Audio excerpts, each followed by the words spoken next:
ہاں جی، السلام علیکم۔ میرا نام Rao Tanveer, Mailsi blood bank thalassemia centre سے۔ یہ آج فیملی آئی ہوئی ہے ہمارے پاس کروڑ پکا سے، اور یہ انس بچہ ہے، اس کی تلی نکلوائی ہوئی ہے، تھیلیسیمیا پیشنٹ ہے یہ، اور اس کو ہر 8-10 دن کے بعد جو ہے وہ بلڈ لگ رہا ہے، کیونکہ ایچ بی جو ہے وہ مینٹین کرنی ہے۔ اور جو اس بچے کے جو والد ہیں وہ بیمار ہیں انتہائی، کوئی کام نہیں کر سکتے، چرپائی پر ہیں وہ، اور خود سے جو ہے وہ پانی بھی نہیں پی سکتے، یہ کنڈیشن ہے۔ اس کے علاوہ جو ہے اس کے انس کے 3 بہنیں اور ہیں، کوئی بھائی نہیں ہے، کوئی ان کا مددگار نہیں ہے، اور ان کی والدہ بہت پریشان ہے۔ تو آج ہمارے پاس سینٹر میں آئے ہیں، یہاں پر ان کی فائل بھی بنا دی ہے،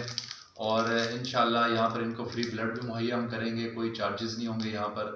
اور انشاءاللہ ہماری کوشش ہے تمام دوستوں سے جو کہ سن رہے ہیں، دیکھ رہے ہیں، کہ آپ لوگ بھی آگے بڑھیں، اور ایسے بچے جو کہ مستحق ہیں، جن کو کوئی پوچھنے والا نہیں ہے، ان کے اوپر شفقت بھرا ہاتھ رکھیں اور ان بچوں کو بلڈ ڈونیٹ کریں، اور جو اخراجات آتے ہیں وہ آ کر جو ہے آپ لوگ اٹھائیں مخیر حضرات، تاکہ ہم بہت احسن طریقے سے ان بچوں کو جو ہے بلڈ پرووائڈ کر سکیں، ان کو میڈیسن پرووائڈ کر سکیں، اور ان کی جو بھی ضروریات زندگی کی جو چیزیں ہیں وہ بھی ہم انشاءاللہ ان کو پرووائڈ کریں گے۔ جی شکریہ۔